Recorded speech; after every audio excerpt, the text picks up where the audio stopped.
Hello, everyone. So who here knows exactly what an accelerator is versus an incubator? All right, that's a lot of hands. We're going to get into that to make sure we understand the unique differences of Adrian and Bobby. So Adrian Tan, you are the program director at VIISA. Can you give a bit of a background of how you ended up there? Right, hi everyone. So VIISA is a startup accelerator based in Ho Chi Minh City at the moment, and we are also a $6 million seed stage fund. We do investments at the early stage and also follow on up to $200,000. So how I got involved was kind of like 2 years wow. Yeah, that was kind of how I got involved. It's pretty earth-shaking. Yeah, so I was founder of a startup, and I wrote about my experience failing, and then it was on E27, and then some guy by the name of Mr. Duc over there at FPT, he contacted me and said, hey, would you consider coming to Vietnam to do an accelerator? So long story short, that's how I got here. Bobby Liu.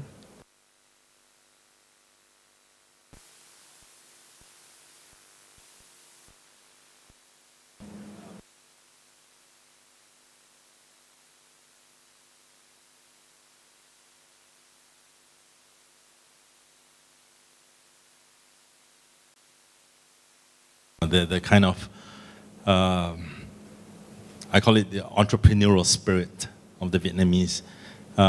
Just traveling, and that was in Ho Chi Minh City back then. And it's pretty similar in Hanoi as well. That from the airport to where I was staying, which was about a 20-minute ride, and all I saw was businesses, shops, and you have like this little 4x2 hole in the wall with 2 tables, and it's a cafe. And I was like, my God, you don't see that, right? And that was fairly fresh out of having lived in New York, which is kind of similar in that sense. Well, right? So yeah, so that attracted me. And then doing a lot of other businesses. How I got into startups, because 6 years ago or something, or 6 years ago, I looked at my daughter, 2 years old then, and I was like, I got to know her world. And to me, I think, and obviously with what Singapore was doing back then, right? And I thought, all right, this is something that definitely where Vietnam will be going, and that's how I got involved. So there are somewhere around 700 or so accelerators globally. And I'm sure that many are not making money. Why accelerator? Why are you involved, and why Vietnam? So why you, why now? The same kind of question you ask an entrepreneur. So I think the accelerator model have been judged fairly or unfairly. It really depends on the expectations what an accelerator does, right? So I think to kind of think about accelerators as and to the question of the difference between accelerator and incubator, I see an accelerator as a fixed term program. Like there's a time duration, and there's also investment involved. An incubator typically will just kind of have a more longer term. They don't really kick you out, right? So I think so that model kind of worked. It worked where I was in Singapore at JFDI, where I participated as a startup founder, and then later on as a program manager as well, right? It incubated a lot of companies. It helped somehow kickstart the ecosystem, Block 71, being the first guys in the space at Fusionopolis. It really kickstarted that community. So if you kind of judged it not so much as do we produce a unicorn, it has a lot of velocity in terms of the ecosystem, right? The community, the kind of networks. I know the previous head of Amazon Web Service found a job because he attended one of the open houses at JFDI, right? It was just there informal, and then, oh, I'm looking for a job, and he got, right? So it's kind of like a lot of that. And when we got the opportunity to look at Vietnam, it really makes sense. Like, in order to kickstart the ecosystem, you need accelerators to come in, kind of learn on the mistakes that a lot of other accelerators made, right? Yes, they don't make money, so you need to have a longer term view. Yes, it's hard to raise money, so you need to have funds committed. And once you have that, right, then it's easy to focus on what is the core ROI that you're getting. It's not typically just startups funded, right? Yeah, Bobby? Pretty much the same. Okay, my take is that I think we are at a stage whereby the ecosystem is somewhat mature. Even if we have to borrow some examples from other more mature ecosystem like Singapore, for example, and really look at it and say, okay, what do we want to do? Do we want to just simply ape what better programs have done before?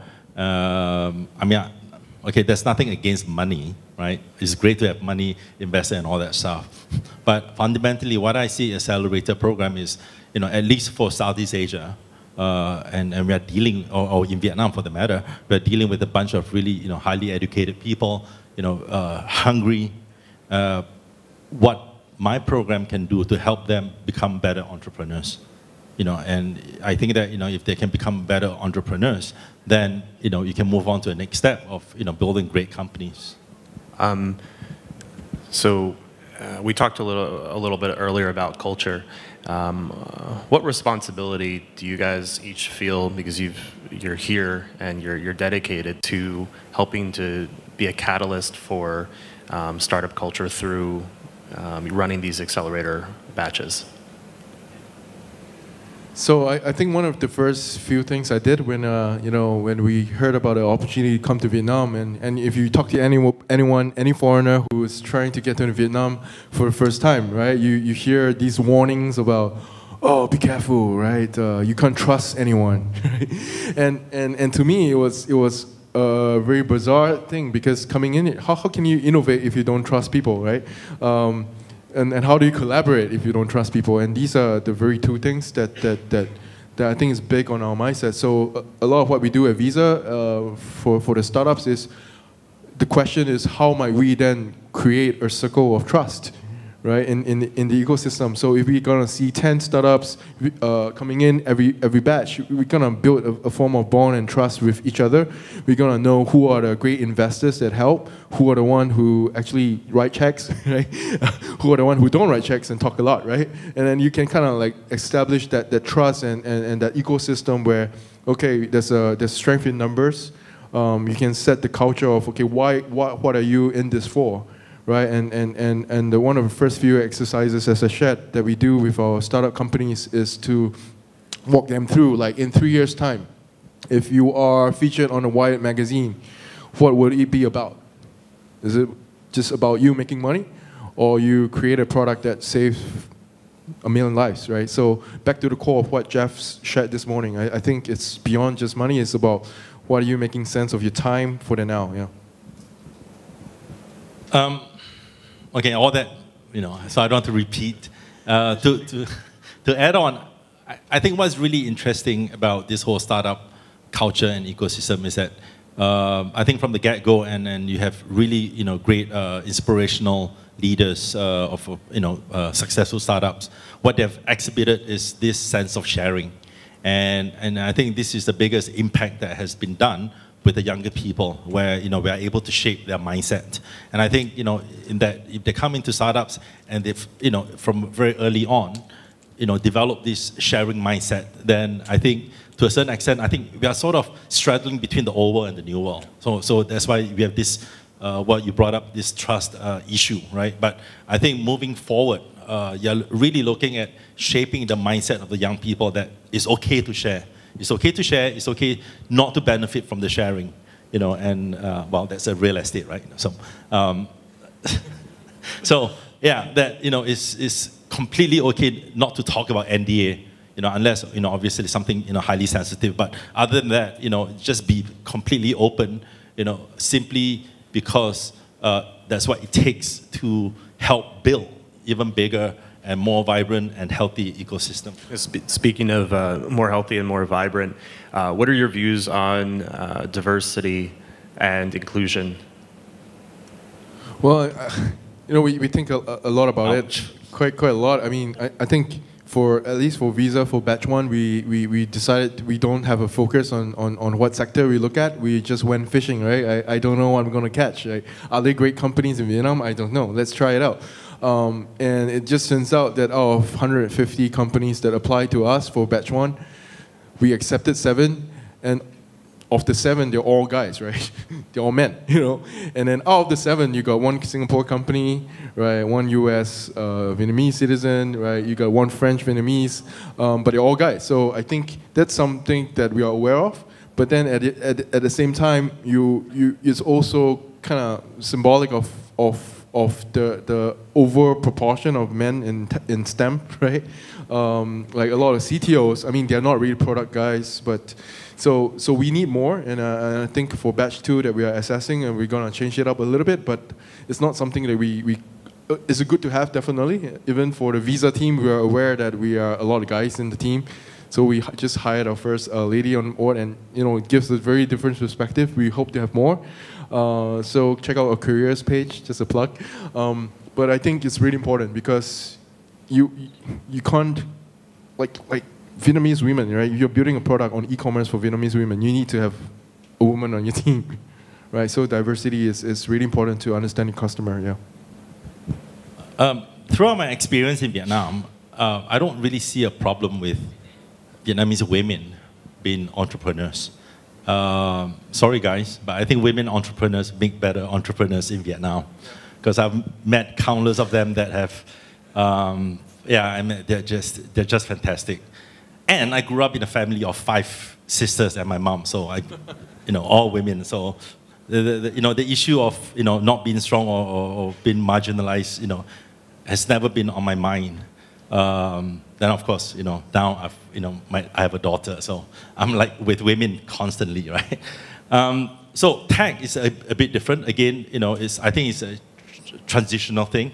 I think more and more. So from the entrepreneur side of things, I don't think there's really a problem. It's just to converting them to saying, all right, maybe you want to think about tech a little bit more, and here are the programs that can help you with, So yeah, and I don't think it's really that huge a problem here, or maybe it is and it's not been addressed properly. But I mean, from my own personal experience, I don't think there's ever a problem with diversity or lack of inclusion.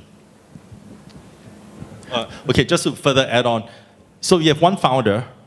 But to me, I think it's important that you have 1 founder and 10 great, co-founding team, right? So, all right, a little bit of bragging. Topica has more than close to 2,000 people, and we have 70% female employees, of which 45% are in senior positions. For example, I'm a senior director, and there are 13 of us. 6 of them are actually women. So how many people in the audience are actively thinking about applying to an accelerator? Wow, I'm floored by the enthusiasm. This is just a small sample, but are you flooded with applications based on that response? So we on average, I mean, for batch 1, we have, for VIISA, we had 150 applicants. For batch 2, we have 140. But for batch 1, we made the announcement where the Deputy Prime Minister was at an event with him attending. So obviously our website got a lot of hits. But I think it's good to have that number. I think we can bring it up a little bit wider. So we had applications from Venezuela. We got an applicant from Ukraine, right, and all looking to build their startup in Vietnam. So we're pretty happy with that. I think the level of teams, the quality has also increased, like for batch 2. So a lot of teams kind of looked at us and say, oh, okay, they're legit now. They ship batch 1, right? They funded these companies. Let's talk to the founders of batch 1, and then okay, they're pretty good. Okay, let's apply for batch 2. So I think we're gonna see more high quality teams, and we will be accepting maybe 12 to 14 of them for batch 2. So. Topica Founder Institute has been running for, 6 years. we are about to start our batch number 6. Again, same kind of ratio. Typically, we attract 100, 120 applicants. We will start a cohort with maybe 30 odd founders, and only about maybe 8 to 10, less than 1/3, will actually finish the program. What was really surprising, actually, in our program in Thailand, and that's going into Thailand really late, compared to all other more established programs, that of the starting cohort, we have 1/3 of them were women, half of them were actually foreigners, and they include also Thais of foreign nationalities. So yes, I think such programs, especially if it's not language based or anything like this, you're going to see a lot more openness in the sense that of other people coming. So there is a hunger globally for such programs. I mean, Magic in Malaysia also has a program, and they actually have one track that's only for ASEAN, right, and one track for locals. Why? Because you're just seeing too many people applying. So yeah, it's including, so if you get included into this popularity and increase in people getting into tech, yeah, I think you're going to see an increase in programs. So do you think that Vietnam needs more entrepreneurs? I think Jeff highlighted that a bit, or he implied that. And what's going to, I guess really I'm leading this question towards success stories. So what kind of success stories have you seen so far that have been reported and unreported? I think also back to understanding like that chicken soup for the soul, right? Being an entrepreneur is just really, really hard thing to do. You're doing something that you are not taught to do, because number one, a lot of stuff you learn in school does not prepare you to do entrepreneurship, right? Like good grades, doing well. Like you tend to fail a lot. There's a lot of things you don't know. It's really a hard and lonely journey, which is why I think accelerators are great. Back when in Singapore, we have a saying at JFDI, entrepreneurship may be difficult, but it doesn't have to be lonely. And accelerators kind of bring that kind of like that camaraderie and the networks to an ecosystem, right? And to kind of answer your question in a different way, I've been asked like, why accelerators? Number one, they don't produce unicorns, right? So I like to rephrase that and say, why have football academies, right? And then another question is, does Lionel Messi and Cristiano Ronaldo get produced by football academies? Maybe, maybe not, right? But you need to have football academies to train the nation to think how to play football, right?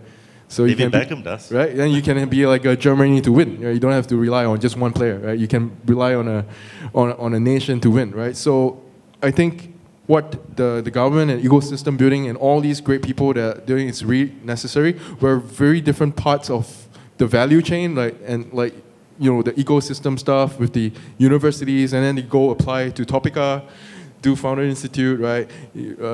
Grow, and then to a certain point that apply to VIISA. Right, and then later on, that's when we build up the seed stage funds and the Series A and all that. So I think we are part of the process, and we shouldn't rush it. It took Singapore some time. It's going to take Vietnam some time, and it's just that the ecosystem takes time and waiting is perhaps the hardest thing to do. Okay, not every startup has to join accelerators. I mean, I've turned down startups, right? That's actually very good, the founders and everything else. I actually turned them down to joining simply because of what they're building, and it's not quite suitable to general-based accelerators like what we are doing. For example, if you're doing something like, I don't know, AI, is it worth joining an accelerator? No, it's not. And the only reason why you would join, because maybe you're getting a $25,000, $30,000 funding, which is actually really not enough. Right, and I would say that, you probably would want to, be connected to someone, or organizations that are focused into, big data, for example, rather than joining an accelerator, because, you have very little benefits on that. Accelerators, startups that are sort of maybe consumer-facing, enterprise. Okay, so more a generalist type of verticals. Then I think it's great to join, accelerators. So what can governments, anybody watching this later or listening right now, what can governments do better to foster the growth of the ecosystem? Can I go now? No, stay right here. Okay, I've had quite close. Not the Vietnamese government, like other governments. Okay. No, actually, I got to give credit to the government here, right? The Ministry of Science and Technology here has actually been really, really very forward-thinking. They're smart enough to actually study what other governments are doing. For example, Singapore, the Koreans, the Thais, and what I think they are focused right now. In general, if you ask me, I think they're focusing a lot of their assistance in developing the infrastructure. To a certain extent, DNES, for example, and you can see the result here, in collaboration with IPP that has also produced, some fairly good results, and other organizations like MBI and all that stuff. Also, they've seen, the positive connectivity in bridging regulators with the private sectors, for example. SBV, the state bank, I think has come a long way if you compare to maybe 5 years ago what they've done and the kind of mindset that they have. So yes, in respect to that, I think in particular the government here is doing a lot of more positives than negative, in the sense that if you look back, I mean, it's great, like Singapore, right? They pour money in, but then looking back, you see that, oh, okay, maybe they shouldn't have poured so much money into the ecosystem, but then it's a completely, different objective that, what Singapore wants to do. But I think as far as Vietnam is concerned, I think if you look 5 years from now, or in 5 years' time, you look back and say that, wow, they actually have done things that, go into creating, the development of the ecosystem. Yeah, so I agree with Bobby. I mean, VIISA has applied also for the 844, and the Department of Science and Technology has been really supportive in terms of thinking through, consulting with accelerators, consulting with investors about the challenges, and really addressing those concerns and hearing us out. I think just like this morning's panel on how do you attract digital nomads to come to Da Nang, right? I mean, there's the policy level, and then there's the reality level, which accelerators kind of work in, like on a day-to-day. Like even for VIISA myself, like the difficulty of getting a work permit, having to go through all these hoops just to get something done. I mean, understanding about accounting, right? I mean, it's perhaps not the most startup-friendly environment, and to be a small company, to have that overhead on you. I mean, those are the real hard practical stuff, right? If you can kind of make it easier for startups to do accounting, to do their registration, do their working visa, I mean, those are practical things that really can help and increase more people to try, right? More people to test it out. But having said that, I think they have made a lot of progress. But it still gets to you, on a day-to-day when you have those challenges. But that's part of the excitement of living in Vietnam, I guess. Yeah. Speaking of that, actually not speaking of that, but we were alluded to this not sharing information, and maybe that's a cultural aversion to risk. Do you think that Vietnam will rely on the younger generation to push things forward? Well, I guess Vietnam has no choice, because demographic, in terms of demographics, 50% of them are under 30, right? But having said that, they should not just depend on just young people, because I think even there's a lot of ecosystems rely on, let's say, fintech, right? They rely on a lot of the working professionals. So people with gray hairs in the 40s get tired of their day job, say, hey, I want to do something, right? And those guys actually have a higher chance of success, like by statistics in the US. And the question is, does Vietnam have that demographic to support it? Yeah. Yeah, there's an average age of an entrepreneur in the US is 40. Yeah. So I've got a 29. Yeah. Okay. How much time do we have? 10 10 minutes? We can go on until they cut us out. So. Yeah, that's good. We spoke about this earlier, not here, but earlier. What drives you, and followed by what keeps you up at night? Bobby, you want to go first? Okay, I can go first. Bobby was up all night running, so that's why. It's quite strange. I mean, also quite weird to see the two Singaporean guys, right? One in the north, one in the south of Vietnam, sitting here. And we need one Singaporean in the central, right? But I think it's partly two things. Obviously, the professional opportunity to come here, but two, I think I always joke that one day I'll come to Vietnam to be a farmer, because the picture was very romantic until I saw how hard they work, right? But I'm kind of like, that's how I tell my daughter, like, if anyone asks you in school, what does your daddy do? It's like, I'm farming, right? I'm farming startups here, right? We put good founder with good soil, good seed capital, right? And then you grow. But I think the energy that Vietnam has really inspires me. It reminds me a lot about growing up in the 90s in Singapore, right? Where there's a lot of the energy, possibilities, things that we kind of lacked, right?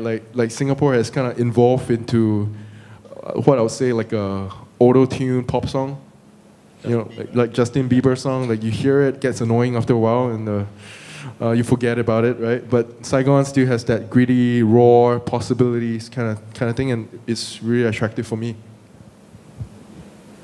So 2 years ago, when I did the first Tech Fest, and we had an investor dinner. So at during the closing dinner, I sort of half-jokingly made this statement that I felt that perhaps in my past life I was born a Vietnamese. And so a lot of, my friends say that I'm practically a Vietnamese anyway, even though I was born in Singapore. So, I mean, not to be cliche about it, I really feel like this is home to me. I mean, I travel fairly extensively. Well, hopefully they don't kick me out next week when I go to the US.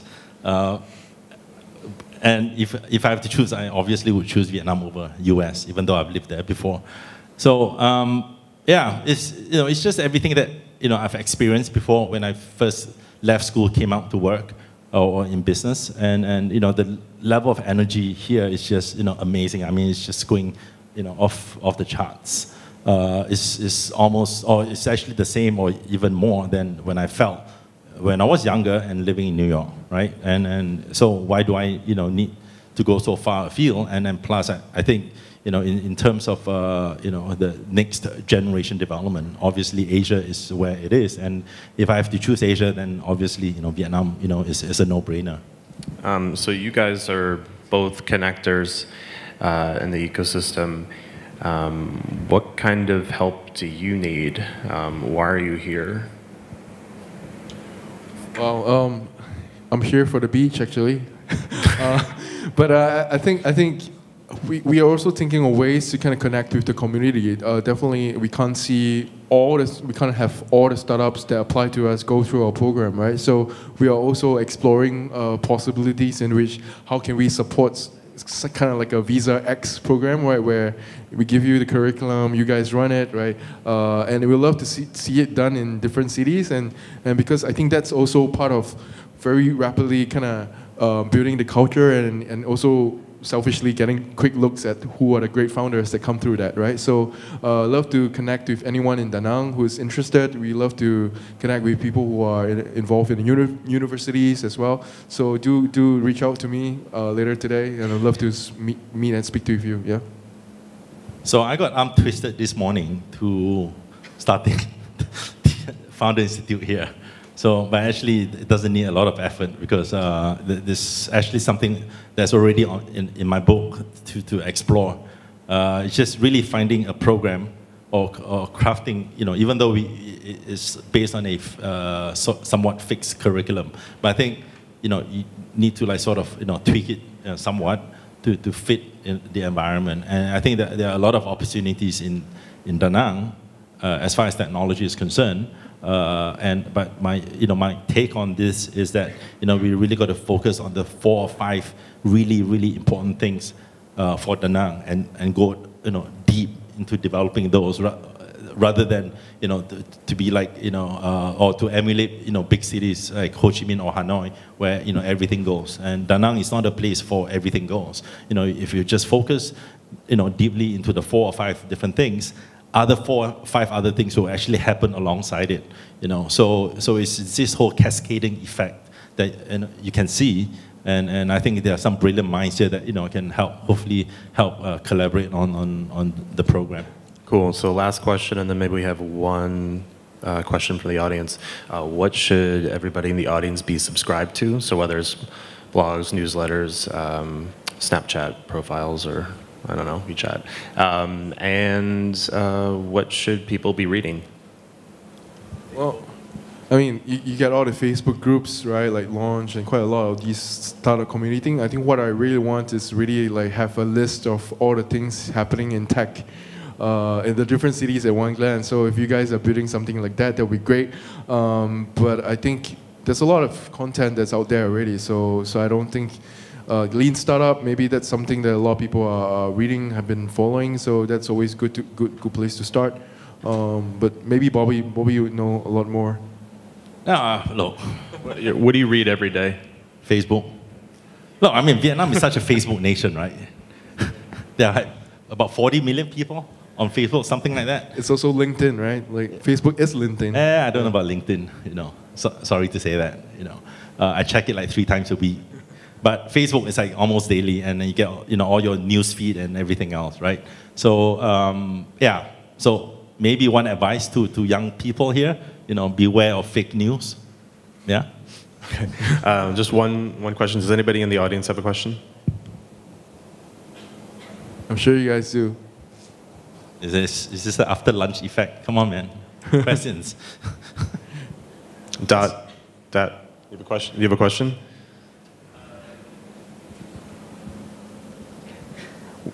Where do you do your hair, Dot?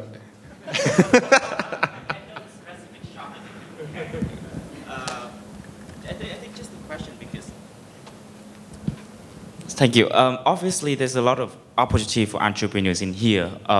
But my concerns with the ecosystem in here is it lacks certain foundations for it to actually grow exponentially. Like we lack education, we lack proper education, we lack proper regulations to attract investors. And so, as directors of these acceleration program, what do you apart from like supporting the startup, what do you actually do to solve these fundamental problems that we have at the moment? I think that's probably a valid question that we have. I mean, it's a very broad, difficult question, and I don't think we ourselves can solve it. But we look at that, and I mean, like starting up VIISA ourselves, right? Like having it set up in itself, we already gone through quite a bunch of challenges, right? Of registering, getting it to work. So I think the good thing that we get out of that journey and having invest in batches over time, you kind of perfect a hack, right, to what is the quickest way to get things done. And I think those are very valuable. Like, okay, how do you quickly register your company? How do you quickly test out idea? How do you quickly, so those are valuable. So I think while, yes, we can't solve perhaps the education bit, but we can actually help them kind of like, okay, these are things to go through, these are things to read. So for batch 2, we actually onboard our startups online first, and they go through a bunch of material first before they join us. So it kind of shortened that process. So I think we are also, to answer your question, we don't have a right answer, but we are still experimenting as well. Yeah. I think it's a function of time, really, right? You can't import an entire set of rules or fundamentals and then call that the foundation. Everything takes time. And I think our responsibilities here is to actually provide input, and hopefully, they are fast enough to change. Just giving an example, for example, in Hanoi, right? You see, if you're in the old quarter, you see all the wires hanging overhead, right? And it become like, bird's nest or whatever, right? And obviously, from someone coming from Singapore, it's easy for me to criticize. Oh, wow, look at Singapore, you don't see wire, right? But you know what? If you go to Meeting, which is a new township, there's no wire overhanging.